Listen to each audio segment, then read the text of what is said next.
Oke, selamat pagi semuanya. Eh, kita berjumpa lagi di kelas pengantar manajemen dan rekayasa konstruksi di minggu ke berapa sekarang? Minggu ke-7 ya, iya minggu ke-7 ya. Minggu ke-7 dengan topik Project Management Planning Process. Kita memasuki Project Scheduling dan Quality Plan. Kemarin minggu lalu kita sudah membahas scope, ya, scope planning dan cost budgeting. Nah, sekarang kita lanjut ke planning yang berikutnya, planning proses berikutnya yang dua yang belum kita bahas yaitu schedule atau jadwal dan quality plan. Oh iya, ini kan minggu ke-7 ya. Oke, berarti kalau minggu ke-7 tahu artinya apa? Minggu depan kita ada Tes. UTS ya. Oke ya, kita ada UTS. Jadi silakan dari sekarang di review kembali ya, sambil dilihat lagi kuliah-kuliah saya yang sudah lewat, sudah sebelum-sebelumnya sudah ada. Silahkan di review kembali, nanti tinggal linknya, link videonya saya nanti kasih di di card di atas ini ya nanti ya. Silahkan dilihat aja di situ. Oke, kalau begitu kita langsung saja. Nah, jadi tujuan perkuliahan hari ini ya, jadi kita masih sama seperti minggu lalu, memahami fase perencanaan proyek, karena topik minggu ini dan minggu lalu pada dasarnya adalah mengenai project planning, ya, planning phase. Nah, tapi sekarang kita spesifik membahas scheduling, ya, proses penjadwalan untuk kita bisa membuat yang namanya kurva S. Kurva S itu apa? Nah, nanti kita akan jelaskan itu ya. Lalu yang ketiga adalah kita memahami proses perencanaan mutu sehingga kita nanti bisa membuat kayak rencana penjaminan mutu, rencana quality assurance, quality plan yang sederhana seperti apa. Nah, kemarin kita membahas di sini ya, contoh WBS ya, work breakdown example dari sebuah project rumah gitu ya, yang di level WBS paling atas yaitu ya project secara keseluruhan gitu ya. Lalu di mana kita bisa breakdown di level 2 ini menjadi area, ya, menjadi area-area pekerjaan. Lalu di level 3 ini juga bisa kita breakdown lagi menjadi elemen-elemennya, gitu ya. Di area jalan depan, misalnya ada elemen pagar dan elemen perkerasan jalan. Ya, di area rumah ada elemen struktur, elemen elektrikal, piping, arsitektur, dan seterusnya dan seterusnya. Nah, untuk pembagian ini sebenarnya bebas seperti apa. Yang penting apa? Yang penting yang namanya elemen-elemen, yang namanya karakteristik item WBS itu harus saling eksklusif. Dalam artian tidak boleh ada yang sama, tidak boleh ada yang tumpang tindih. Misalnya kayak gimana? Elemen arsitektur selain di sini juga ada di elemen jalan, misalnya kayak gitu. Ada arsitektur di sini, ada arsitektur di sini. Nah, itu tidak diperkenankan. Kenapa? Nanti akan menimbulkan kebingungan gitu. Pas ditanya, oke, kita mau kerja arsitektur. Arsitektur yang mana, Pak? Ada dua gitu. Ada di jalan sama ada di house area, gimana? Nah, kan nanti akan jadi pertanyaan lagi gitu. Jadi yang namanya item WBS tidak boleh ada ambiguitas. Harus clear gitu ya. Maka dari itu tadi ketika menyusun WBS, nanti pada kira WBS itu dipakai untuk menyusun yang namanya paket pekerjaan gitu ya. Jadi level paling bawah dari WBS kalian buat itulah yang namanya paket pekerjaan gitu ya. Sehingga nanti tiap paket pekerjaan itu menghasilkan deliverables. Nah, mungkin kalian coba ingat-ingat lagi ya, kuliah minggu lalu gitu ya, sudah saya praktekkan gitu ya di dunia virtual seperti apa. Setiap paket pekerjaan itu akan menghasilkan satu deliverables gitu. Nah, di mana setiap paket pekerjaan itu pasti memiliki namanya kuantitas pekerjaan. Ini juga sudah kemarin minggu lalu sudah saya tunjukkan ya, sudah saya tunjukkan di di dunia virtual ya. Jadi yang namanya paket pekerjaan struktur, oh oke, dia punya kuantitasnya sekian-sekian gitu. Nah, inilah sehingga kuantitas itulah yang namanya jumlah hitungan gitu ya. Ada berapa banyak sumber daya, mau itu alat, bahan, pekerja untuk mengerjakan satu paket pekerjaan menghasilkan satu deliverables. Nah, sekarang kalau misalnya kita mau dijabarkan kembali, ya dari namanya ini kan paket pekerjaan ya. Nah, yang terakhir itu kan kalian sudah membuat yang namanya paket pekerjaan. Itu di level WBS kalian paling bawah namanya paket pekerjaan. Nah, dari namanya paket pekerjaan itu bisa di breakdown lagi atau dijabarkan lagi atau dipecah lagi menjadi minimal satu atau beberapa aktivitas yang berbeda, yang lagi-lagi harus khusus, harus unik gitu ya. Nah, misalnya seperti ini. Dia ada dari paket pekerjaan struktural di sini, ya. Ini ada paket pekerjaan struktural di sini gitu ya, di breakdown menjadi aktivitas gitu ya. Nah, menjadi ada aktivitas-aktivitas ini, ada aktivitas penggalian, ada aktivitas pondasi, ada aktivitas plat lantai, aktivitas kolom balok, struktur atap. Nah, ini yang namanya aktivitas-aktivitas di sini. Kalau kalian perhatikan gitu ya, yang namanya aktivitas ini pun juga punya atribut-atribut gitu ya, termasuk juga area. Areanya tetap mengacu ke ya, ada area di sini ya, area B rumah. Itu tetap mengacu kepada WBS di level atasnya. Nah, kalau ini misalnya nih dari level 2-nya saya ganti misalnya jadi PRC, itu area apa? Backyard misalnya, halaman belakang. Terus paket pekerjaannya di kolam renang. Nah, ini akan berbeda lagi di sini aktivitasnya. Nama-namanya beda lagi. Kode ID-nya akan berbeda lagi. Fungsinya berbeda lagi. Areanya jelas berbeda gitu ya, karena mengikuti WBS level 2-nya gitu ya. Disiplin mengerjakan pun bisa berbeda nanti di situ. Nah, itulah yang namanya atribut-atribut aktivitas. Di mana tadi setiap aktivitas itu setiap paket pekerjaan itu unik gitu ya. Aktivitasnya pun juga nanti akan mengikuti menjadi unik juga, tidak boleh saling bertumpang tindih. Nah, sehingga di sini dari uniqueness tadi itu gitu ya, kalau misalnya kita stick to the name gitu ya, kita menggunakan nama akan panjang banget gitu kalau kita kasih nama. Misalnya paket aktivitas penggalian di area rumah yang berfungsi sebagai fungsi struktur yang akan dikerjakan oleh disiplin teknik sipil. Masya Allah, itu panjang amat gitu ya. Nama kayak judul artikel koran lampu hijau gitu loh. Kepanjangan. Ya, makanya dibuatlah yang namanya kode-kode atau ID yang unik seperti ini. Dikasihlah nih ID project. Oh, ini project apa nih? PR. Oh, kayak di WebEx level satunya. PR. Oke. Areanya ada area ada 3 kan, ada A, B, ada C. Oh, kalau misalnya di area rumah, ya udah kita kasih kode B. Disiplin, C, teknik sipil. Oke, C masukin situ. Fungsinya, oh dia punya fungsi struktur gitu kan. Nah, masukinlah dia di situ. PRBCF. Nah, tinggal nomor tiap aktivitas ini gitu. Nah, nomornya ini ya di sini kan 1 2 3 4 5 gitu ya. Nah, ini juga bisa bergantung dari penomoran sesuai dengan urutannya. Nah, kalau di sini kelihatan nih. Nomor 1 penggalian. Berarti kan apa yang pertama kali kerjain? Gali dulu, ya kan? Habis gali, setelah penggalian selesai atau penggalian sudah berjalan setengah, bikin fondasi, misalnya, dan seterusnya. Nanti ini kita akan bahas lebih detail ya. Kita akan bahas lebih detail maksudnya seperti apa.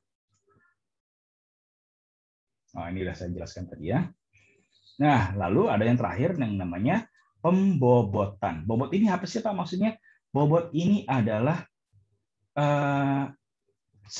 bagian ya, persentase dari anggarannya terhadap keseluruhan anggaran paket pekerjaannya. Nah, oke, jelasnya begini jelasnya. Misalnya kayak begini, area rumah penggalian, dia punya anggaran sekian. Contohnya gitu deh. Paket pekerjaan struktur ini misalnya, saya ambil contoh paket pekerjaan struktur ini. Dia punya anggaran, ya, punya rencana anggaran 1.000 misalnya, 1.000 US dollar misalnya. Nah, kalau namanya bobot ini ya untuk area aktivitas penggalian di area rumah, dia punya bobot 10%, artinya anggaran dia adalah 10% dari 1.000. Nah, gitu. 1.000 itu dari paket pekerjaan strukturnya itu. Nah, sehingga kalau misalnya dijumlahin sama aktivitas yang lain, ya menghasilkan jumlah totalnya 1.000 untuk paket pekerjaan struktur. Nah, perhatikan nih, ya kalian ingat-ingat apa definisi dari bobot ini apa gitu ya, karena nanti akan kalian temui lagi nanti ya di beberapa slide ke belakang itu.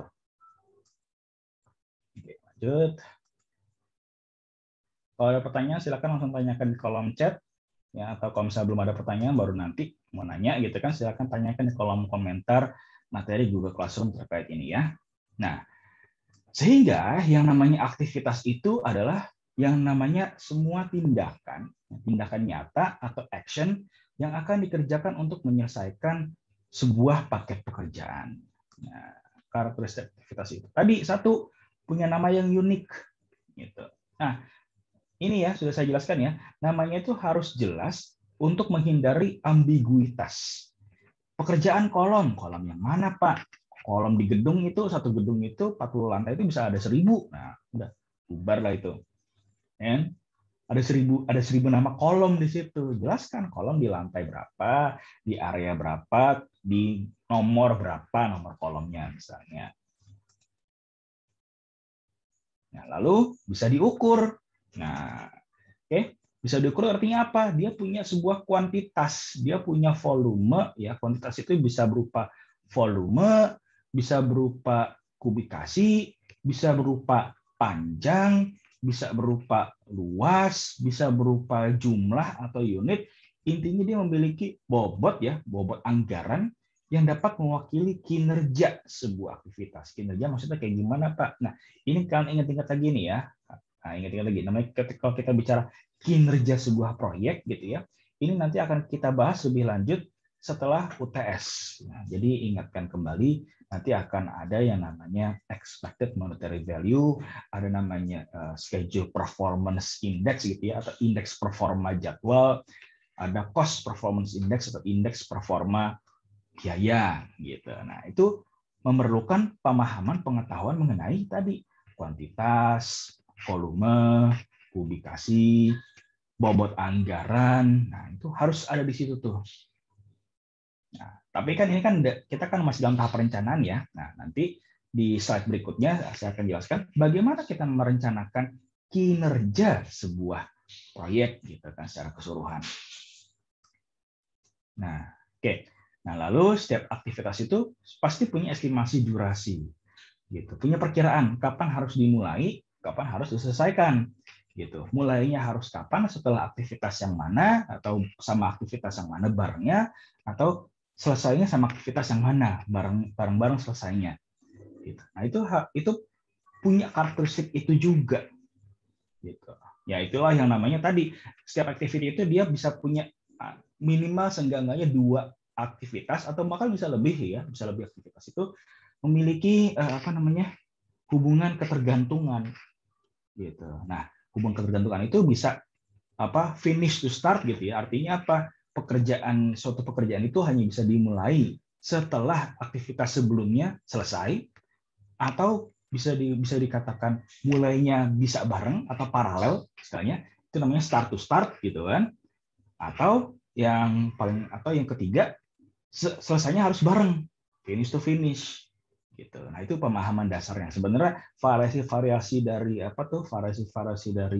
dari bentuk ketergantungan tadi itu bisa ada lebih banyak lagi sebenarnya gitu. Itu nanti nggak usah pusing itu dulu.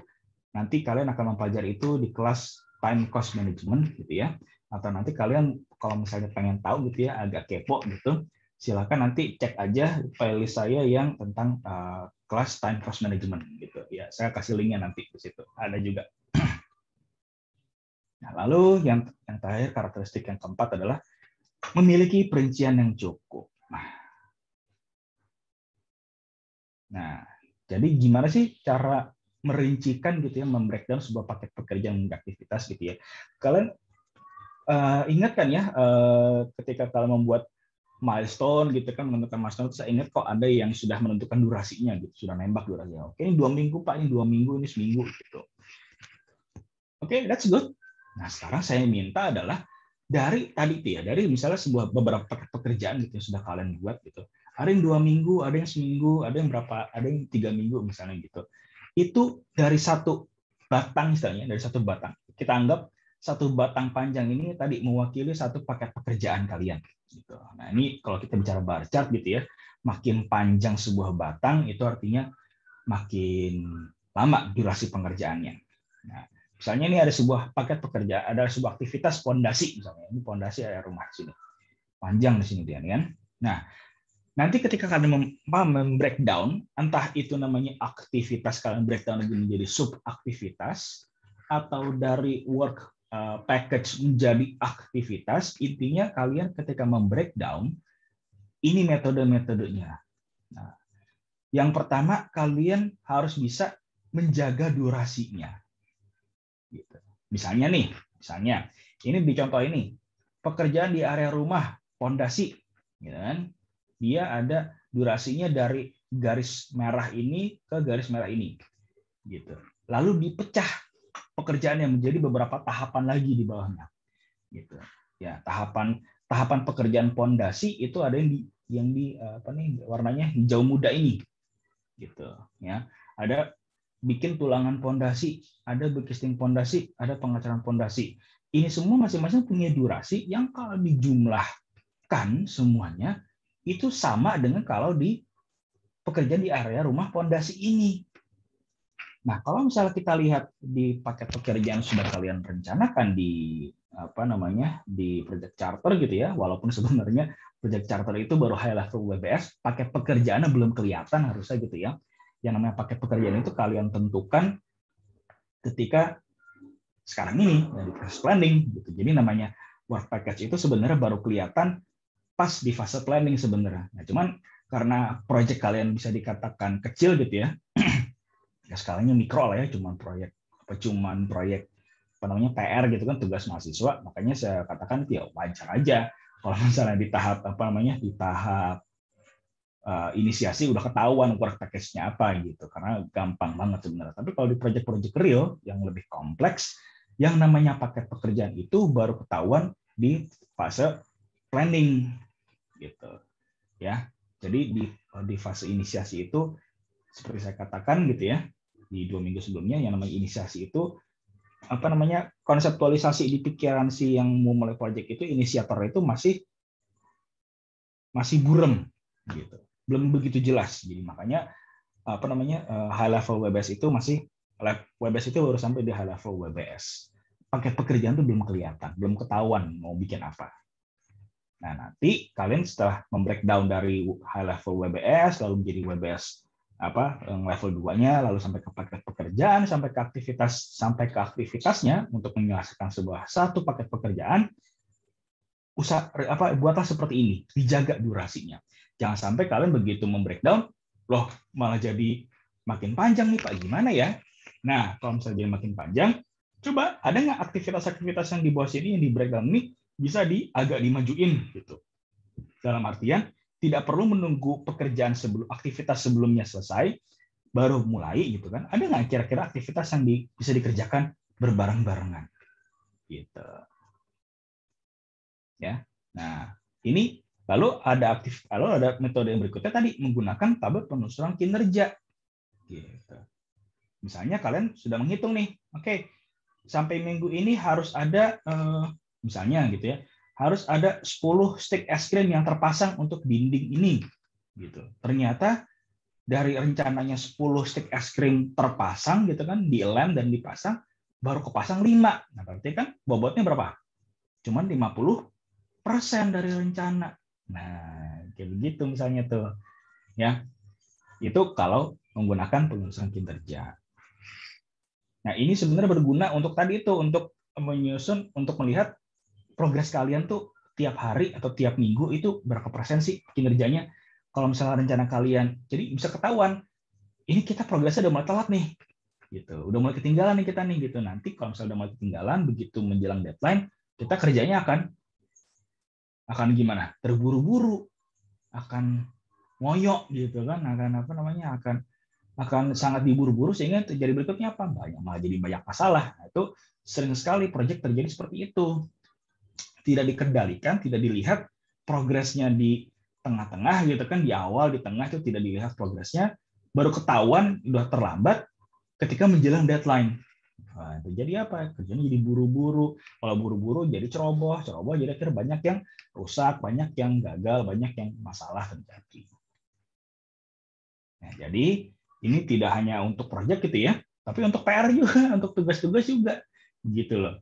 Kalau misalnya mau menyicil aja, insya Allah akan lebih lancar dibandingkan dengan yang SKS, sistem kebut semalam, gitu. Ingat yang berhasil bisa kebut semalam itu, setahu saya cuma 2 orang yang bikin Candi Prambanan satu gitu ya, siapa namanya saya lupa gitu kan, bisa bikin 1000 candi dalam satu malam, itu jelas dia bisa sistem kubur semalam. Atau yang kedua yang bikin Gunung Tangkuban Perahu, nah itu cuma dua itu aja yang tahu saya bisa gitu, dan itu pun dua-duanya tidak ada di dunia nyata, dua-duanya hanya ada di dongeng gitu ya. Jadi kalau misalnya nanti kalian waktu pengen bikin perusahaan kontraktor gitu namanya PT Bandung Bondowoso gitu misalnya gitu kan, atau nama karakter dari yang membangun Candi Prambanan saya lupa namanya siapa gitu kan, mungkin kalau kalian tahu silakan tolong kasih tahu saya gitu, saya juga lupa namanya siapa. Nah, oke, lanjut ke materi ya. Oke, nah yang tadi seperti saya katakan ya, yang namanya tadi hubungan logika gitu ya, hubungan logika, logical relationship gitu ya, hubungan keterkaitan itu tadi kan ada yang harus nunggu selesai dulu baru mulai, ada yang harus mulai bareng, ada yang bisa mulai bareng, ada yang harus selesai bareng-bareng. Nah, itu bagaimana kita taunya? Bagaimana kita tahu dua atau lebih aktivitas itu mempunyai hubungan seperti itu? Nah, ada yang namanya ketergantungan mandatory atau mandatory dependency. Ya, dependensi yang sifatnya wajib atau tidak dapat dihindari gitu. Ya ini udah kayak hukum alam lah gitu. Ya, udah hukum alam, ini pasti akan seperti itu. Misalnya contohnya mau membangun lantai 2, satunya harus jadi dulu. Kayak gitu, ya. Membangun rumah itu nggak bisa bangun dari atap dulu gitu. Atapnya tahu-tahu ditaruh aja gitu di lapangan gitu kan, melayang gitu. Itu nggak mungkin, itu melawan hukum alam gitu. Oh bisa apa kita pakai drone, ini drone gantung gitu. Ya wes sakarmu dewe lah gitu, kayak begitulah ya. Gitu. Kalau pakai teknologi ya udahlah gitu. Itu udah angkat tangan lah gitu. Namanya inovasi lah ya. Nah, tapi intinya yang namanya mandatory dependency itu dia itu sifatnya wajib. Ya udah pasti seperti itu. Kayak misalnya contoh berikutnya, kalau ngecor beton ya harus tunggu 28 hari gitu sampai bisa melepas casingnya, misalnya kayak gitu, bisa melepas casing ya sampai bisa benar-benar kuat gitu, 28 hari gitu. Ya, seperti itu contohnya. Ya, jadi itu tadi karena sifat ketergantungan tadi itu karena tadi itu sudah melekat inherent gitu ya dalam sifat-sifat aktivitasnya atau sifat-sifat materialnya gitu, atau bahkan mungkin diperlukan dalam sebuah kontrak, sebuah persyaratan. Kayak misalnya kalau misalnya pekerjaannya mendesain dan membangun, misalnya design build gitu, design build kontrak gitu. Nanti kan akan pelajari soal kontrak-kontrak itu di kelas yang lain gitu ya. Nah, sebuah dari deliverable, sebuah elemen bangunan itu harus sebelum dibangun desainnya harus oke dulu. Jadi nggak boleh tuh langsung kucuk-kucuk langsung ngebangun gitu, nggak boleh. Desain harus jadi dulu desainnya. Desainnya oleh kontraktor harus jadi dulu, harus disetujui dulu, udah oke baru boleh bangun, baru boleh masukin alat dan segala macam. Nah itu udah disyaratkan oleh kontrak. Gitu. Jadi jangan berani-berani tahu-tahu masukin alat standby gitu kan buat ngejar waktu, buat curi-curi waktu gitu kan, jangan. Karena tadi sifatnya itu namanya disyaratkan dalam kontrak. Nah, kalau kontrak itu kan namanya dokumen hukum, berani melanggar ya berani ketemu bui, itu aja gitu. Nah, itu namanya mandatory dependency. Nah, atau yang kedua dependency yang discretionary dependency gitu. Nah, ini sebuah dependency itu hubungan ketergantungan gitu ya, yang sifatnya itu mungkin tadi yang nggak ada gitu, nggak ada hubungannya, cuman kita sebutkan itu ada karena menurut pertimbangan kita, menurut diskresi kita gitu ya, ini perlu dihubungkan. Kayak misalnya ada aktivitas yang mulainya kita nggak tahu nih tadinya nih akan bisa dimulai bareng gitu, misalnya kita nggak tahu tadinya akan bisa dimulai bareng. Awalnya kita rencanakan mulainya berurutan gitu. Aktivitas yang satu selesai dulu baru aktivitas berikutnya gitu. Cuma setelah dipikir-pikir lagi, kenapa nggak mulai bareng? Untuk ngejar waktu, kita mulai bareng aja deh. Oh yaudah, kita mulai bareng aja. Nah itu tadi mengubah sebuah sifat hubungan yang tadinya finish to start menjadi start to start tadi itulah yang namanya soft logic. Gitu. Karena ada namanya preferensi, ada namanya diskresi dari kalian, dari yang merencanakan.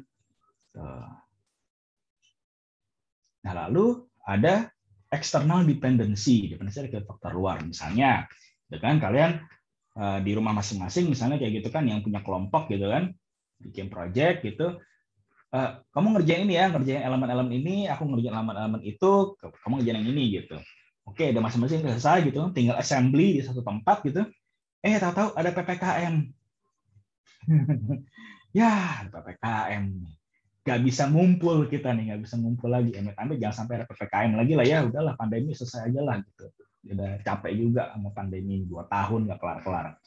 Gitu. Nah, jadi karena ada faktor luar itu yang tidak diduga itu akibatnya mesti apa? Nunggu dulu sampai dibolehkan baru pasang. Gitu. Nah, lalu yang keempat ada namanya internal dependency. Gitu. Misalnya tadi begini, harusnya ada beberapa aktivitas yang bisa dikerjain bareng, gitu kan? Satu elemen ada 2 atau lebih elemen yang bisa dikerjakan bareng, 2 atau lebih aktivitas yang bisa dikerjain bareng. Cuman karena keterbatasan sumber daya manusianya, ya, bukan Superman ya, karena juga bukan Superman gitu kan, atau bukan istilahnya itu manusia yang bisa membelah diri kayak Naruto gitu misalnya gitu kan, bisa punya jutsu bayangan, seribu bayangan gitu kan. Akibatnya aktivitas ini yang mau nggak mau harus dikerjain satu-satu. Yang ini selesai dulu, baru lanjut berikutnya. Yang ini udah selesai, baru yang berikutnya. Gitu. Bisa jadi seperti itu. Nah, oke. Nah, jadi setelah tadi kalian menentukan tuh ya, aktivitas-aktivitas urutannya seperti apa gitu. Lalu kalian buatlah yang namanya bar chart. Nah, bar chart ini ada bentuk grafik atau bentuk visual dari aktivitas project yang bentuknya dalam bentuk batangan-batangan seperti ini. Nah, ini contohnya seperti ini. Mungkin kalian udah pernah lihat kali ya di video-video kakak kelas kalian yang tahun lalu gitu kan. Nah, ini ada di sini. Nah, misalnya contohnya kalian work package-nya misalnya nih, contohnya ya. Saya work package ada sampai 10, 14. Banyak ya? Ya, banyak. Nah, setiap work package punya durasinya masing-masing. Gitu. Nah, kalau misalnya work package A durasinya 3, ya udah berarti di batangnya itu saya warnain 3 kotak gitu. Tapi ini apa nih? 3 di sini. Oh, durasinya 3. 3 apa, Pak? Ya tergantung. Kalian membuat bar chart-nya itu satu kotak itu mewakili apa? Hari kah? Atau pekan? Atau bulan? Nah, bebas. Gitu. Biasanya kalau makin detail ya berarti ya makin teliti gitu ya. Ya berarti makin pendek itunya perwakilannya. Mau detail banget Pak, ya udah berarti hari. Sampai hitungan hari gitu kalian lihat progresnya seperti apa. Gitu. Bakal jadi panjang bakal nanti itu bar chart kalau begitu. Nah, terus yang H 10 gitu misalnya. Udah, oke, berarti ada 10 kotak. Ada 1, 2, 3, 4, 5, 6, 7, 8, 9, 10. Oh, 10 kotak. Nah, tapi ya di bar chart ini tidak kelihatan hubungan keterkaitannya. Yang kita cuman tahu adalah misalnya bisa kita lihat gitu ya bayangan-bayangannya gitu. Oh, oke, aktivitas work package C nih mulainya setelah A selesai. Gitu. Tapi apakah betul seperti itu? Ya kita nggak tahu. Kita mesti melihat lagi ke yang namanya activity description-nya. Ada nggak penjelasan seperti itu? Ada nggak yang menjelaskan ketika menjelaskan work package C gitu, yang menjelaskan work package C hanya bisa dimulai setelah work package A selesai. Itu namanya penjabaran work package dan penjabaran aktivitas seperti itu dijelaskan. Nah, itu nanti akan berguna ketika kalau misalnya di kelas time cost itu ada namanya membuat network diagram, network scheduling gitu. Nah, itu akan berguna di situ. Cuma kalau misalnya saya diminta menjelaskan network scheduling di kelas ini gitu ya, kalau kalian bayangkan di kelas saya yang time cost itu saya bisa makan waktu 2 minggu gitu untuk menjelaskannya. Bahkan bisa lebih, bisa 3 minggu malah untuk menjelaskan itu. Nggak mungkin saya jelaskan cuma dalam waktu 1 jam. Nah, tapi tenang aja, kalian bisa melihatnya nanti di video saya yang di kelas itu. Oke. Kalau penasaran gitu ya, kalau penasaran silahkan lihat aja sih, nggak apa-apa. Oke, nah jadi bentuk bar chart seperti inilah kelihatannya. Jadi kalau misalnya ditanyakan durasi keseluruhan project itu bukan artinya 3 ditambah 4 ditambah 4 tambah 4 dan seterusnya sampai ke bawah, itu tidak. Tapi yang namanya durasi keseluruhan itu adalah ya dari 1 sampai 17 sampai habis. Nah, kan bisa kelihatan tuh ada banyak work package yang dimulainya itu paralel, berbarengan gitu. Kayak misalnya mana nih? Nih, work package E dan work package G. Gitu. Atau aktivitas E atau aktivitas G. Gitu. Nah, di sini bisa work package, bisa activity gitu ya, tergantung tadi mau seberapa detail kalian gitu. Kalau di sini saya tingkat kedetailannya agak saya naikin gitu kan. Jadi saya acuan di work package. Gitu. Oke. Nah, lanjut. Nah, sehingga nanti kalau misalnya kita hubungkan dengan cost yang kemarin sudah kalian buat, budget yang sudah kalian buat, kita buatlah yang namanya sebuah sebuah acuan baru gitu ya, sebuah diagram baru, bukan acuan, diagram baru yang menjelaskan hubungan biaya dan waktunya yang bernama kurva S.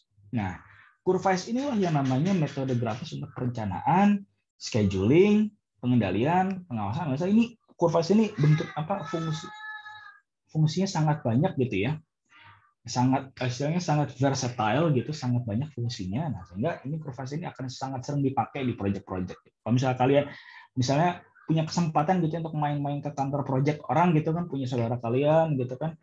Nah, itu kalian di kantornya itu pasti akan melihat ada satu poster besar yang bentuknya kira-kira seperti ini.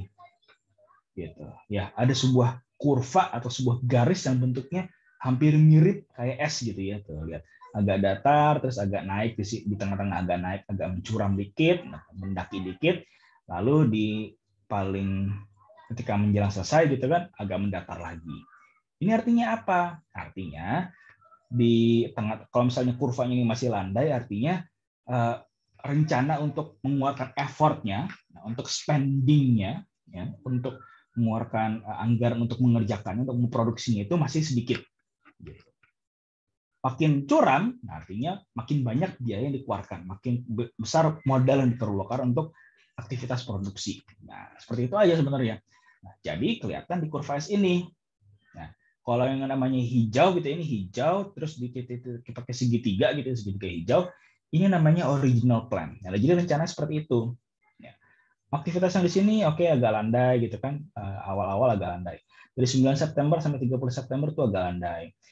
Terus agak naik di 30 sampai 14 itu mulai agak naik gitu, dan seterusnya. Itu rencananya seperti itu. Nah, lalu untuk pengawasan gitu ya, misalnya ini udah buat nih, proyeknya udah dibuat, yang hijau tuh udah kelihatan sampai semua. Lalu proyeknya berjalan. Nah, proyek berjalan tuh. Dihitung semuanya, berapa yang kepasang. Nah, ini tergantung sama project quality-nya tadi. Nah, nanti akan kita jelaskan situ lah ya. Jalan nih, ya. Jalan. Oh, kok ternyata kita ini banget nih. Nah, kalau garis yang actual nih ya, garis yang ungu nih, garis yang ungu yang solid nih, di bawah dari si original plan ini artinya apa? Artinya terjadi yang namanya keterlambatan. Gitu, progresnya terlambat nih. Gitu, ini artinya progresnya terlambat. Wah, ini ketinggalan nih. Waduh, ketinggalan terus. Nah, terus sampai akhirnya di tanggal ini gitu ya, dihitung ya. Jadi analisisnya dihitung di tanggal 9 Desember ini dihitung ke belakang. Waduh, kita terlambat bener di sini. Kita nggak pernah mencapai progres nih. Ya, akhirnya dibuatlah rencana untuk mempercepat progresnya supaya bisa selesai tepat waktu. Nah, seperti itulah cara bacanya si kurva S ini. Gitu. Nah, ini sekarang saya kasih contoh ya. Saya kasih contoh untuk membuat kurva S-nya. Misalnya seperti ini. Lagi-lagi kita pakai work package ada sampai 14. Setiap work package punya anggaran. Ya, ini anggaran ini saya tembak aja angkanya kayak beginilah. Nah, durasinya sama guys, seperti di contoh yang sebelumnya gitu ya. Sehingga ya, ketika di total seluruh anggarannya ini gitu ya, anggaran-anggaran tiap work package ini dihitung semuanya, ketemulah total anggaran seluruh proyeknya sebesar sekian, 360.500. Nah, yang namanya bobot tadi itu 15.000 untuk yang bobot A nih, 15.000 dibagi 360.500. Bobot yang G 64.000 dibagi 360.500 sehingga dapat 17,75%. Ya, B, C, D, E, F dan seterusnya sampai N kayak begitu. Anggaran dibagi anggaran work package dibagi anggaran total itu dapatlah bobotnya. Sehingga ya kalau misalnya pakai ilmu matematikanya kepake gitu ya, kalau di total semuanya itu ya harus 100%. Nah, kalau nggak 100% berarti ada yang salah hitung gitu aja gitu. Ya. Nah, ini bobot itu adalah anggaran per aktivitas dibagi anggaran totalnya. Harus 100% di situ bobotnya tuh. Nah, lalu kita jembrengin lah, kita jabarkan ke samping gitu ya. Ini tadi bar chartnya sama seperti yang tadi tuh. Aktivitas A durasinya 3, B4, C4, D4 dan seterusnya. Nah, terus ini angka-angka ini dari mana Pak maksudnya Pak? Nah, yang angka-angka di sini adalah bobot per satuan waktu per aktivitas. Misalnya kayak gimana? Dari bobot A nih 4,16 dibagi durasinya 3 sama dengan 1,39 per kotak kuning ini. Jadi dibagi ini 4,16 dibagi 3 sama dengan 1,39%, 1,39%, 1,39%. Ini artinya apa? Artinya anggaran untuk work package A itu dikeluarkannya rata. Rata di setiap satuan durasinya. Mau itu hari, pekan, atau bulan gitu. Oke. Nah, lalu aktivitas ambil lagi lah misalnya yang nih aktivitas H bobotnya 8,32 durasinya 10. 8,32 dibagi 10 berarti berapa? 0,83% nih. 0,83, 0,83, 0,83 sampai 10 kali gitu. Sehingga ketemulah bobot totalnya tadi 8,32% gitu. Nah, kenyataannya ini FYI ya, FYI saja for your information. Bobot persatuan waktu persatuan aktivitas ini tidak selalu mesti rata. In some cases kadang-kadang bobot misalnya untuk bobot yang D ini ya, bobot yang D ini kan dia 1,39 rata nih. Bisa jadi di minggu ketiga ini dia agak lebih dikit. Misalnya let's say di sini 2 gitu. Let's say di sini 2, terus di sini 3. Berarti kan totalnya berapa? Udah 5% tuh. Sisanya tinggal 0,55%. Nah, berarti di yang 5 sama 6 di sini nih, yang di berikutnya di sini ya harus sisanya, nggak boleh lebih gitu. Bisa aja di sini 0,5%, 0,05% gitu. Nah, jadi kayak dikebut nih aktivitas dia itu kayak dikebut di awal sehingga yang di akhir-akhirnya itu bisa agak santai. Cara bacanya seperti itu. Nah, tapi biasanya sih untuk memudahkan saja untuk kepentingan perencanaan dibuat rata aja juga nggak apa-apa gitu. Ya, walaupun kecuali kalau misalnya ada arahan lain gitu. Ada arahan lain. Oh enggak nih, kita mau santai di depan atau mau santai di belakang gitu. Nah, itu tergantung arahannya lagi. Cuman untuk sementara ya, untuk hari ini aja, untuk di kelas ini kita anggap ini dibaginya rata. Jadi bobot ini dibagi durasi ya rata aja lah gitu. Oke, lanjut. Nah, lalu setelah dibuat seperti ini, dia istilahnya disebar ya, diratakan seperti ini. Lalu apa? Nah, ini ada namanya 2 baris di bawah ini, namanya ada bobot harian, bobot per satu waktu ya, entah itu harian, mingguan atau bulanan, gitu, tergantung kalian di sini hitungnya per apa. Dan ini dijumlahkan ke bawah ya, di hari atau pekan atau bulan pertama gitu ya. Kalian menghitungnya apa di jadwalnya? Minggu atau hari? Kalau di project market kalian, biar nggak bingung aja gitu. Hari kah? Minggu kah? Gimana merencanakannya? Minggu, Pak. Minggu ya, oke. Minggu ya, oke. Minggu. Tadi saya agak stuck soalnya kok Naomi kayak agak bingung gitu tadi ya. Kalau misalnya ada kalian bingung, silakan langsung tanyakan di kolom chat aja ya. Kalau saya kecepatan atau gimana. Kalau misalnya dibuat misalnya per minggu gitu. Nah, di minggu pertama kalian menganggarkan misalnya ada sebesar segini, dijumlahkan ke bawah. Oh oke, karena di minggu 1 cuma ada 1 aktivitas, ya udah berarti yang angka ini dijumlahkan ke bawah. Gitu ya. Ini sudah dijumlahkan ke bawah saja di sini. Nah, mulai masuk minggu kedua gitu ya, masuk minggu kedua. ada 2 aktivitas yang sudah berjalan. Ya, aktivitas yang ini sudah berjalan, aktivitas yang berikutnya mulai berjalan. Oh, berarti kan nambah dong. Nah, misalnya bebannya nambah bebannya, gitu. Bobotnya nambah. Nah, dijumlahkannya ke bawah 1,39 tambah 2,08 masukin ke sini. Gitu. Masuk minggu ketiga, mau nambah lagi ada aktivitas yang berikutnya yang baru nih. Ya kan? 1,39 tambah 2,08 tambah 1,39 ditambah lagi di sini. Dan seterusnya sampai akhir, sampai habis. Kayak gitu. Ini bisa pakai Excel ngitungnya nih. Gampang banget pakai Excel. Oke? Nah, sehingga ketemulah tuh bobot total persatuan waktunya gitu ya. Persatuan minggunya misalnya minggu 1 1,39, minggu 2 3,47, minggu ke-7 8,74, minggu ke-8 9,02 dan seterusnya.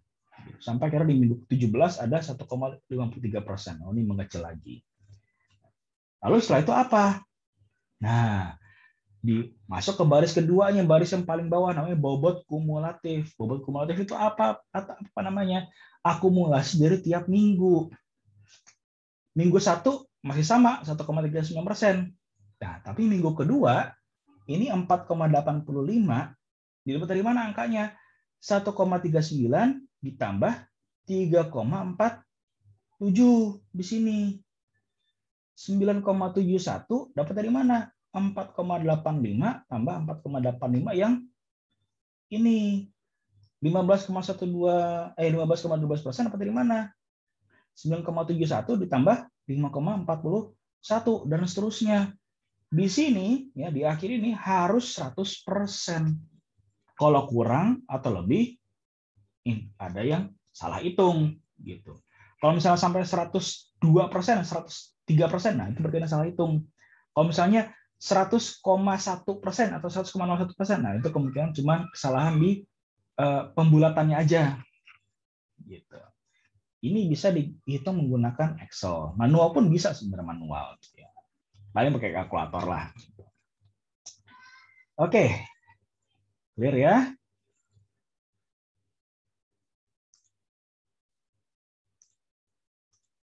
Nah, sehingga kalau misalnya kalian pakai Excel gitu ya, bobot kumulatif tadi ini kalau dibuat plot grafiknya gitu ya, yang ini nih, yang bawah ini dibuat plotannya, bentuknya akan kelihatan seperti ini S. Nah, kayak S gini lah bentuknya. Kalau yang angka 1, yang paling bawah ini bobot kumulatif ini dibuat Excel-nya gitu kan, kelihatannya seperti ini. Ini saya buat seluruhnya dalam Excel gitu. Jadi pakai Excel pun juga udah kelihatan kok, kelihatan banget sebenarnya. Ya, jadi ingat-ingat lagi kalau kalian pernah belajar Excel gitu kan, gimana cara bikin grafik, gimana cara sum, terus cara copy, comment dan segala macam, silakan diingat lagi gitu ya. Oke, lanjut ke quality plan. Nah, oke. Sebelum kita bahas lebih dalam gitu ya, kita mesti tahu dulu maksudnya apa sih quality dalam proyek konstruksi gitu ya. Nah, menurut Rumain gitu ya, tahun 2011, yang namanya project quality, sebuah proyek konstruksi gitu ya, construction project quality itu adalah pemenuhan dari kebutuhan owner. Ya. Kebutuhan owner itu siapa ya? Kebutuhan pemberi kerja, ya, yang didefinisikan melalui oleh lingkup kerjanya, scope of works, yang sesuai dengan budgetnya dan disesuaikan dalam schedule dan jadwal yang sudah ditentukan untuk memenuhi kebutuhan owner. Nah, makanya dari kemarin itu saya paradigmanya selalu biaya, ya, budget, biaya, lingkup, waktu. Di mana kalau kita bicara quality di tengah-tengah pemenuhan dari ketiga aspek ini. Itu paradigma baru yang dari tahun 2011. Kalau paradigma kontraktor zaman dulu, sebelum tahun 2011, paradigmanya selalu biaya, mutu, waktu. Skopnya nggak ada. Gitu. BMW. Gitu. Kalau misalnya kalian tanya gitu ya, tanya-tanya ke kontraktor yang udah tua-tua gitu kan, yang udah dari zaman dulu gitu kan, yang udah lama gitu. Pak, tujuan proyek itu apa sih? Selalu 3 kata itu yang keluar. 3 huruf itu yang keluar. BMW. biaya mutu waktu, udah gitu aja. Padahal menurut paradigma yang terbaru adalah menurut Rumi ini biaya mutu lingkup BML, di mana kalau BML itu terpenuhi yaitu W-nya baru dapat gitu, BML plus W gitu istilahnya. Nah, jadi kalau misalnya kita bicara quality dalam construction project, bukan yang namanya bagus itu ya, yang namanya bagus, yang namanya bermutu itu bukan artinya project itu, construction project itu canggih banget gitu kan, beyond expectation, berkilauan kinclong kayak bikin menara gading gitu istilahnya. Kalian tahu kan ungkapan menara gading gitu ya, bikin menara gading gitu kan yang melebihi ekspektasi si owner. Tidak seperti itu. Nah, jadi misalnya seperti inilah. Karena ini sering nih beredar di internet gitu kan. Don't work hard, work intelligent. Nah, ini poster-poster motivasi yang sering banyak beredar nih di internet gitu kan. Jadi ini ada banyak orang-orang di sini kayak kita asumsikan saja mereka sedang berkompetisi gitu ya, menuju kesuksesan gitu, masing-masing membawa beban gitu. Ini bebannya kotak, satu yang bola gitu kan. Nah, kalau dibayangin kan, kalau yang kotak ini kan apa istilahnya namanya pekerjaan gitu ya, namanya sebuah pekerjaan gitu. Ini kalau didorong kan susah ya. Lebih gampang kalau mendorong bola gitu.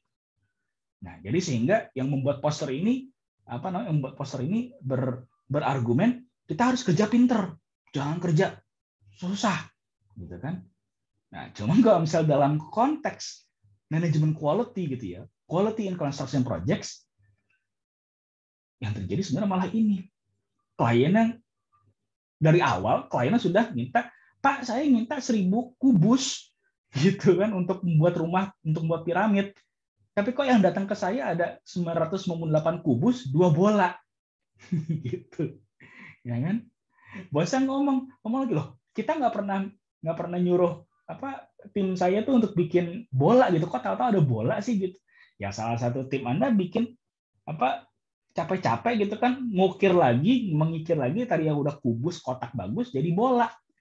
Oh iya udah, itu namanya si John lah, emang agak suka soto itu anak gitu kan. Nah, jadi akhirnya kita maunya kerja pinter tapi malah sok pinter gitu loh.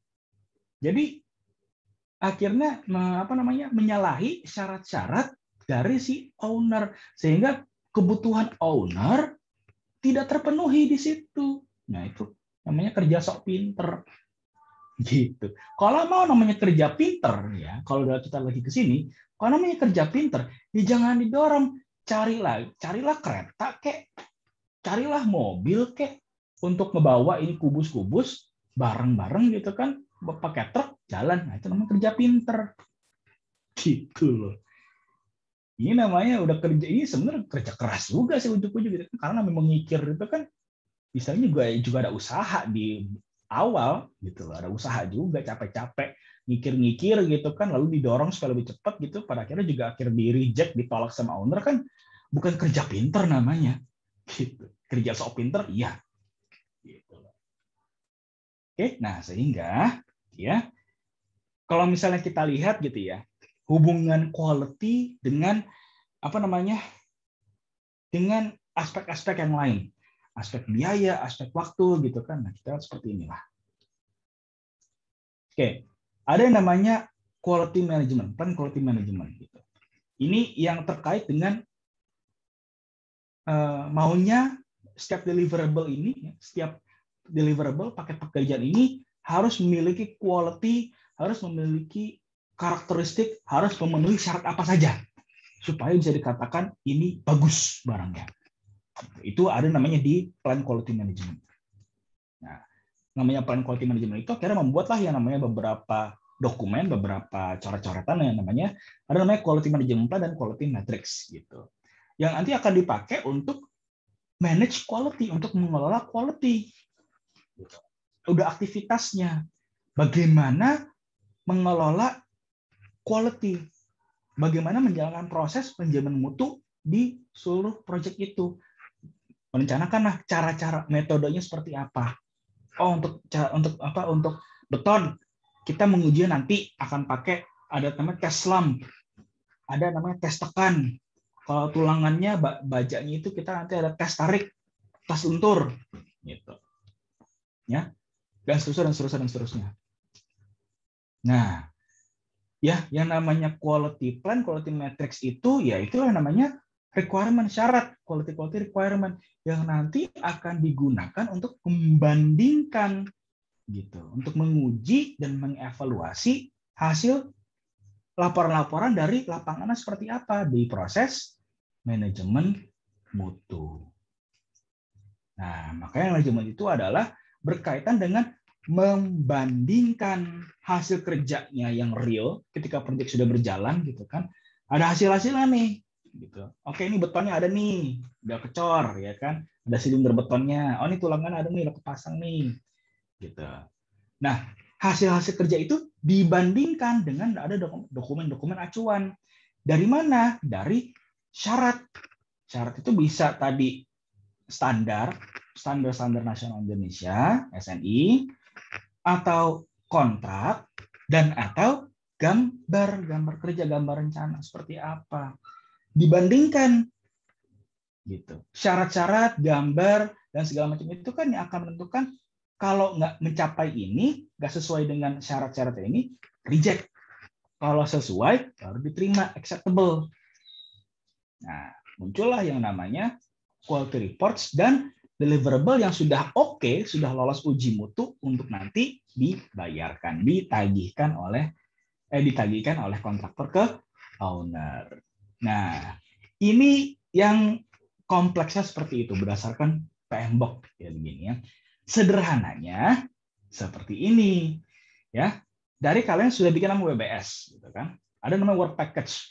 WP1, WP2, WP3, ada sekian banyak lah work package, terserah kalian ada berapa banyak. Nah, dari WBS ini ya, dari work package ada deliverable work package 1. Deliverable misalnya ada banyak gitu, ada banyak elemen-elemennya misalnya kayak gitu. Misalnya elemen struktur dan ada deliverable satunya kolom, yang satu balok gitu misalnya, dan seterusnya. Setiap kolom dan balok atau setiap elemen dan atau sub elemen dari deliverable-nya itu kemudian harus dibandingkan dengan design drawing, spesifikasi, requirement. Apa yang dibandingkan? Size, ukurannya atau dimensinya, ya kan? Warnanya, ya, materialnya, ya bener kan? Kalau misal ukuran misalnya kayak gini, kolomnya harus setinggi 5 meter misalnya. Gitu. Kolomnya harus tinggi 5 meter sesuai dengan gambar dan desain. Gitu. Dimensinya harus 40 kali 40 gitu. 40 cm kali 40 cm untuk panjang lebarnya gitu kan. 40 kali 40 cm gitu. Dicek ke gambarnya, sesuai nggak? Oh iya nih, pas nih 40 cm 40 cm. Gambarnya begitu 40 kali 40. Dicek lapangan, bener nggak 40 kali 40? Oh, nggak taunya 35 kali 35. Wah, reject. Nggak boleh. Gitu. Ya. Itu namanya acceptance kriteria penerimaan. Cocok atau enggak antara hasil kerja real dengan desain dan drawingnya, dengan spesifikasi, dengan syarat-syaratnya. Warnanya cocok atau enggak? Gitu. Saya mau warnanya biru. Nah, birunya biru apa? Ada biru muda, biru tua, biru turquoise, biru apalagi itu, biru laut, biru apalah segala macam gitu kan. Sian gitu kan. Nah, segala macam gitu. Cocok nggak warnanya? Dibandingkan, kasih sampel ditempel side by side gitu. Oke. Materialnya harus terbuat dari apa? Saya minta dari kayu. Kayu apa? Kayu gelondongan atau kayu triplek atau kayu apa dari serbuk kayu yang kayu pres. Ada syaratnya itu ditanya seperti itu, dituliskan sama dari kayu gelondongan. Ya udah, berarti jangan coba-coba pakai kayu pres atau pakai kayu triplek gitu. Ya, dan seterusnya. Ini menjadi acceptance criteria di situ. Acceptance criteria ini didapatkan dari apa? Dari satu desain, ya, desain drawing. Lalu dari persyaratan-persyaratan yang disebutkan biasanya dari owner-nya gitu. So, saya minta warnanya kayak begini, kekuatannya kayak begitu, bahannya bebas dari apa saja gitu. Nah, sehingga untuk membandingkan dari acceptance criteria dan deliverable ini, kalian jalankanlah yang namanya survei lapangan, field survey di sini, ya, menggunakan checklist Ya, lalu ada quality matrix. Ya, quality matrix itu apa? Quality matrix itu tadi ini dari apa namanya kayak tabulasi dari design drawing, spesifikasi, requirement, dan seterusnya. Ini semua untuk menjamin supaya produknya itu 100% QC pass gitu ya, lolos uji mutu. Oke. Sampai sini ada pertanyaan kan? Cukup jelas? Oke. Oke, nggak ada yang pertanyaan? Kalau gitu kita balik sini lagi. Ya, kita balik sini lagi lah. Ya. Kita balik sini lagi. Misalnya kayak begini. Saya mau menjelaskan beberapa hal di sini gitu ya. Yang pertama, ya, kita review kemarin ya. Kita review pertemuan kemarin kita terkait biaya gitu ya. Nah, ingat yang namanya rencana biaya gitu ya, rencana anggaran biaya itu jangan disalahartikan, disalahkaprahkan kalian misalnya seperti ini. Kalian nanti rencananya mau membuat bentuk bangunan kalian seperti ini, ya, ini ya, seperti ini, gitu. Bentuknya seperti ini. Nah, untuk membuat seperti ini, ya, untuk membuat seperti ini gitu ya, kalian membeli misalnya 4 stick nih, ada 4 stick 1, 2, 3, 4 gitu. Nah, 1 stick harganya 1.000 misalnya. Ini satunya harga 1.000, 1.000, 1.000, 1.000. Nah, berapa RAB-nya? Berapa rencana anggaran biayanya? Kalau di kasus ini. 4.000, Pak. 4.000. Itu salahnya. Kenapa? Karena ya 4.000 itu adalah harga kalian membeli materialnya. Kenyataannya kalian kan membuatnya kan seperti ini misalnya. Nah, kalian kan buatnya seperti ini. Dari 1.000 per stick itu, kalian harus membuat analisis harga satuan. Misalnya seperti ini. Ini kan tadi 1.000 ya satunya ya. 1.000 nih satunya nih. Ini panjangnya ada berapa? 1, 2, 3, 4. 1.000 bagi 4 berapa? 250. Nah, jadi harga untuk bahan ini adalah 250 per satu blok lah, misalnya kita ambil satu, kita karena ini lagi di Minecraft gitu ya, satu blok. Nah, satu blok nih. Nah, sekarang kita hitung. Kalau misalnya mau membuat desain seperti ini, berarti ada berapa blok? 1, 2, 3, 4, 5, 6, 7, 8, 9, 10, 11, 12, 13. Nah, ada 13 blok. 13 kali 250 berapa?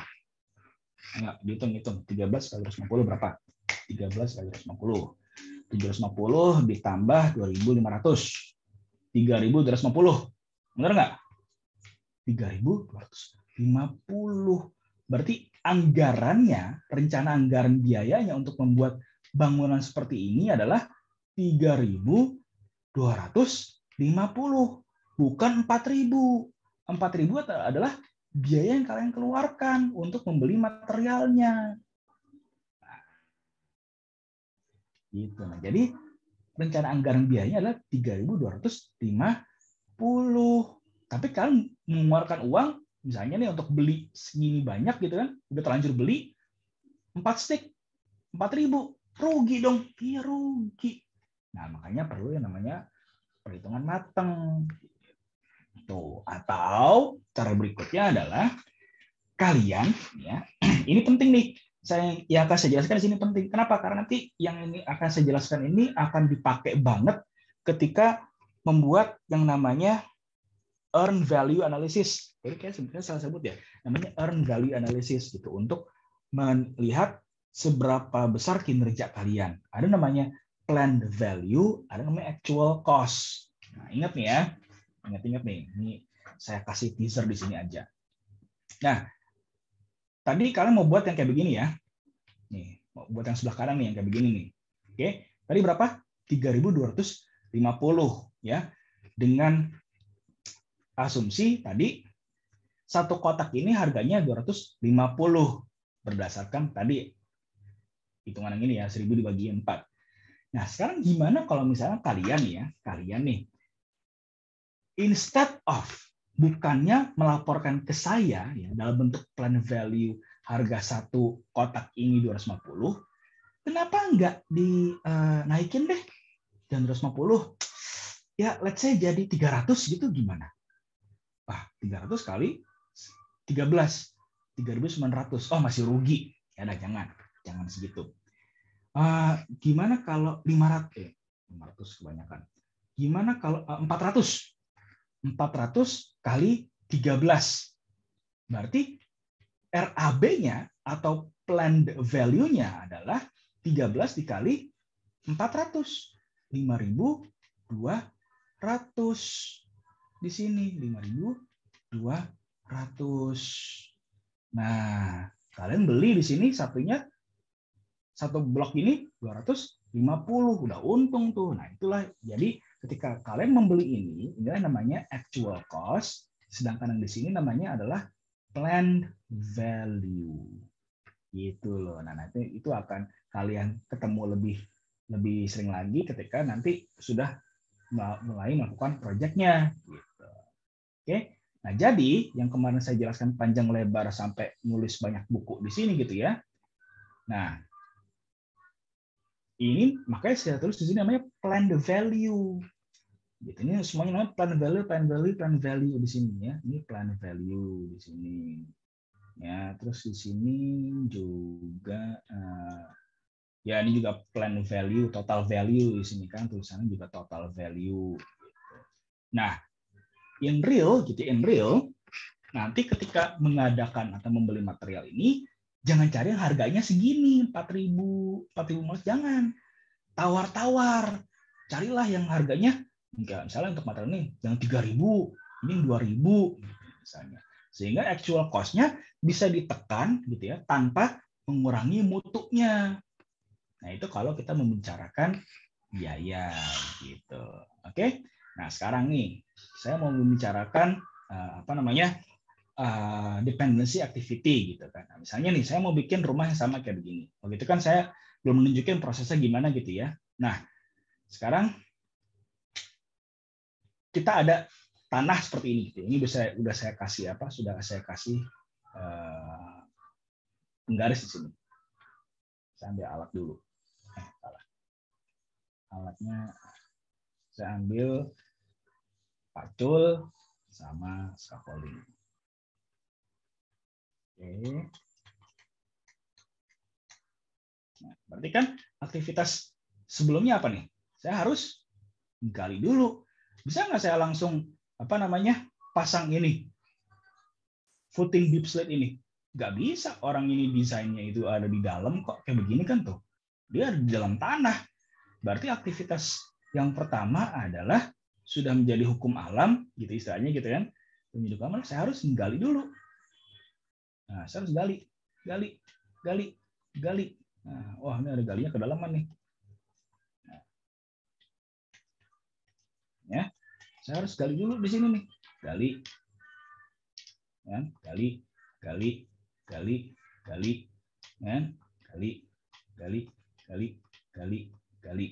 Nah, oke. Udah tergali di sini nih. Tapi apakah sudah cukup dalam? Belum. Ya kan? Saya harus gali lagi. Saya harus gali terus. Ya, ini namanya aktivitas yang pertama, penggalian pondasi. Untuk pondasinya seperti apa? Ini tanahnya saya simpan di sini nih, nggak saya buang. Kenapa? Kalau misalnya buang, saya harus nyari tanah lagi, keluar biaya lagi. Saya simpan aja tanahnya. Saya kantongin tanahnya tuh. Nah, ini saya gali dulu di sini nih. Nah, kan? Oke, next. Mana itu saya taruh di mana itu? Nah, ini ada deep slate di sini. Ambil sedikit dulu lah. Oke. Nah, deep slate itu saya harus tanam di sini. Nah, ini kepalanya dulu lah, kepalanya dulu. Nah, tapi oke, berarti setelah gali, berarti mulailah saya pasang pekerjaan ada deep slate-nya di sini. Saya gali lagi di sini. Kenapa? Karena deep slate-nya itu ya. Nah, atau lagi di mana? Nah, itu dia. Nah, oke. Nah, lu mulailah pasang deep slate di sini. Nah, 1, 2, 3, 4, 5, 6, 7, 8, 9, 10. Nah, oke, satu deep slate terpasang. Ya. Nah, karena tadi saya sendirian di sini gitu istilahnya ya. Karena di sini saya sendirian untuk mengerjakan ini, makanya saya hanya bisa mengerjakan pondasi footing ini satu-satu. Nah, kalau misalnya inilah yang namanya namanya kasusnya apa? Internal dependency. Saya hanya bisa mengerjakan footing yang berikutnya yang di sini setelah fondasi ini selesai. Gitu. Itulah yang namanya internal dependency. Akhirnya saya mesti berjibaku lagi di sini nih, gitu kan. Saya mesti gali lagi di sini nih. Pusing saya, mesti gali lagi. Kalau misalnya saya bisa main multiplayer gitu kan, main bareng gitu, enak nih. Gitu. Nah, kita main multiplayer gitu, bareng-bareng gitu situ kan, enak banget. Pasang sini 1, 2. Aduh, enggak. Nah, ini kalau misalnya terjadi salah gini gimana nih? Udah, berarti saya mesti ngulang di sini nih. Aduh, kok lama ini. Karena saya nggak pakai alat yang tepat. Aduh, saya nggak punya alatnya lagi. Nah, kalau nggak punya alat gimana? Nah, udah bubar lah ini. Kalau nggak punya alat yang pas tuh gimana? 1, saya bisa pakai alat yang ini. Tapi yang terjadi berikutnya apa? Alatnya rusak. Deep slate begini. Atau enggak, saya gali di tempat lain. Nah, ini kalau terjadi salah seperti ini nih, ya kan? Akhirnya terjadi apa kalau terjadi kesalahan seperti ini? Saya mengeluarkan biaya ekstra. Saya mengeluarkan usaha ekstra yang sebenarnya tidak perlu. Nah, akibatnya kan tadi ada penambahan biaya lah itu, ya, ada aktivitas tambahan. Saya mesti menggali di luar rencana. Nah, supaya tadi saya bisa mengcover kesalahan saya. Nah, akibatnya ada kerjaan tambahan. Saya mesti nimbun lagi di tempat yang tidak direncana. Untungnya tadi di sini sudah saya rencanakan ini professional sum, jadi bisa ada penambahan, bisa direncanakan ada biaya tambahannya, biaya kontingensi ekstranya lah gitu. Oke, lanjut. Nah, gali lagi di sini.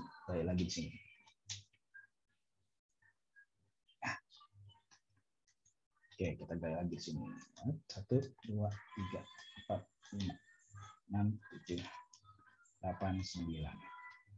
Nah, oke. Misalnya nih, ternyata kurang juga nih dah. Oke. Tambahin lah di sini. Saya masukin, saya mau bikin slope-nya misalnya. Saya mau bikin slope. Kenapa? Karena saya mau bikin sesuatu yang lain lagi di sini. Oke, saya di sini bikin slope di sini ya. Saya masukin slope lah di sini. Saya masukin slope di sini. Oke. Lanjut, saya mau bikin bukan untuk atap. Nah.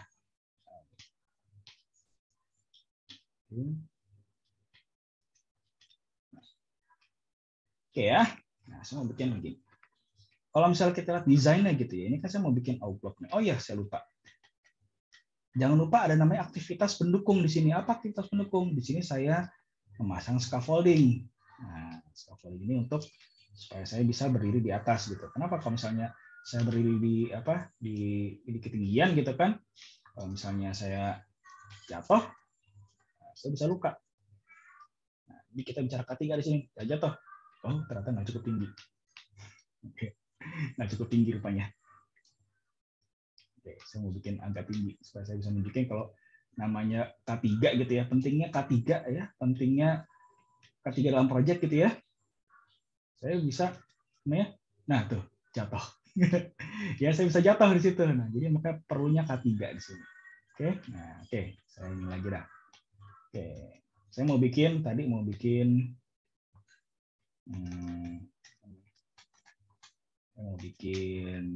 kolom. Oke.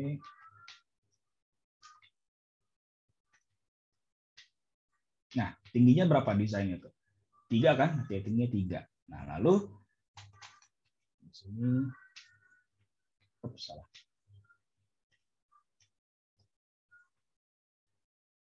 Oke, lalu saya mau pindah ke situ. Pindah ke kolom sebelahnya gitu kan. Di sini juga pasang scaffolding juga di sini nih.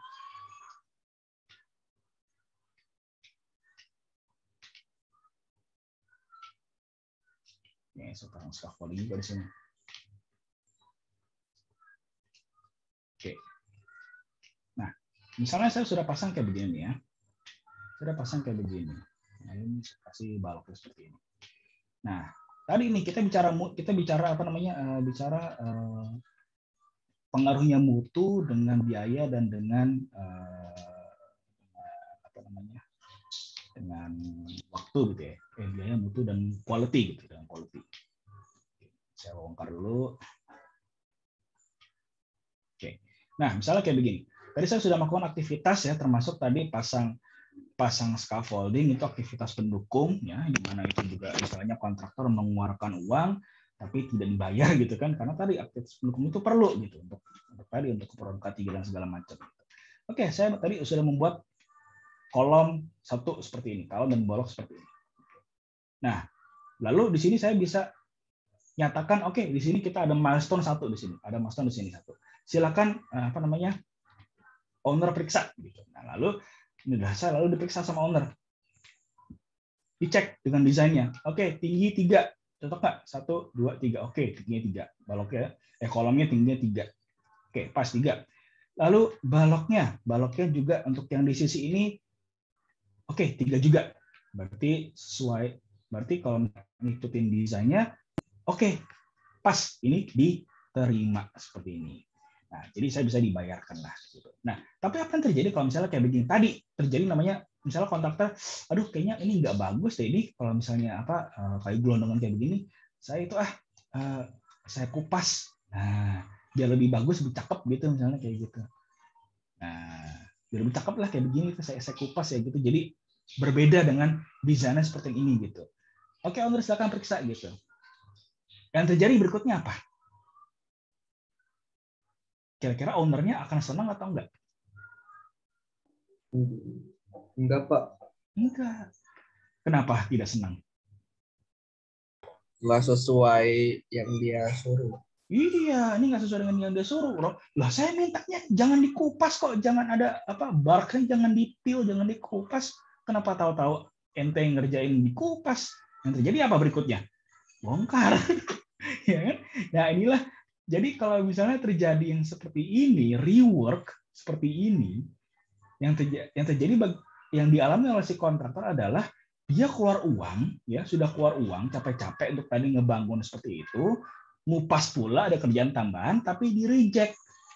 Nah, hasil pekerjaan di reject tadi itu yang tidak sesuai dengan apa, yang tidak sesuai dengan maunya owner itu tadi, itu yang tidak akan dibayarkan. Owner itu hanya membayarkan yang sesuai dengan spesifikasi yang diminta. Pasang aja. Ya. Nah, terjadi seperti itu akhirnya. Nah, nyampe nggak? Oh, nyampe. Oke, good. Nah, yang maunya owner kan seperti ini. Inilah yang dibayarkan. Nah, jadi tadi tuh udah 2 kali. Berarti melakukan pekerjaan sebanyak 2 kali, bahkan lebih sedikit, tapi yang dibayar cuma 1 kali. Itulah yang terjadi namanya pembengkakan biaya. Gitu. Keluar uang, si kontraktor keluar uang 2 kali, tapi yang dibayar hanya 1 kali pekerjaan. Gitu loh. Oke, nah lalu lanjutlah misalnya. Lanjut. Oke, buat apa lagi coba? Oke, lanjutlah ke sini. Ini udah ada belum? Oke, udah ada slide-nya. Nah, ini kalau misalnya apa namanya? Nah, ini juga nggak pakai scaffolding-nya. Nah, inilah yang namanya kalau sebenarnya tadi itu ada pekerjaan yang bisa dimulai paralel. Jadi ketika saya sudah mengerjakan fondasi di 3 titik gitu ya, yang ini belum, gitu kan, dengan sleeve. Nah, ini saya bisa ditambahkan ada kolom dan balok di sini. Nah, jadi ini yang namanya dependency activity yang mulainya bisa bareng. SS mungkin ada ditambah, misalnya ditambah jeda dikit lah, SS plus leg istilahnya gitu. Nah, itu apa? Itu di kelas yang menunjang biaya waktu di kelas saya yang lainnya gitu. Oke, nah, saya bongkar dulu ini scaffoldingnya gitu. Nah, oke. Sampai sini ada ditanyakan?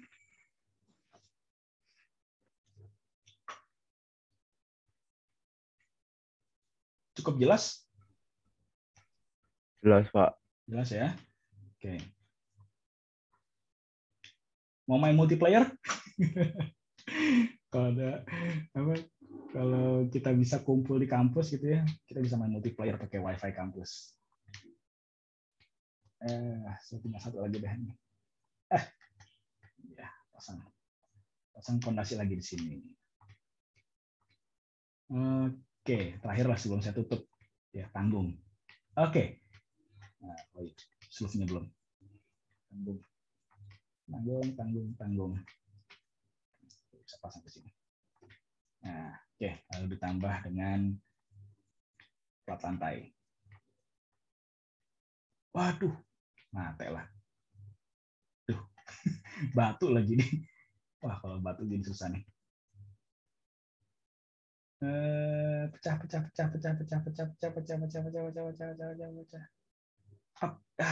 Nggak ada batu sisa. Karena saya tidak menggunakan alat yang tepat. Nah, itu jadi terjadilah tuh kerugian tuh tadi tuh di situ tuh. Ya kan? Ada salah pasang, gitu kan? Begitu sudah dibongkar, barangnya nggak bisa dipakai lagi. Terjadi lagi pembengkakan biaya di situ. Ya, karena tadi ada kesalahan pekerjaan, harus rework dan segala macam. Oke, pasang lagi lah di sini. Tanggung. Nah, Bapak tanggung lalu bilang ayo mau main Pak. Iya saya mau main. Oke, saya lupa satu kayak ini. Oke, ya kalau nggak ada pertanyaan lagi, sampai jumpa minggu depan ya. Kalau kayak begitu, saya ganti screen dulu. Oke. Ya, oke. Sampai jumpa minggu depan. Terima kasih. Terima kasih, Pak.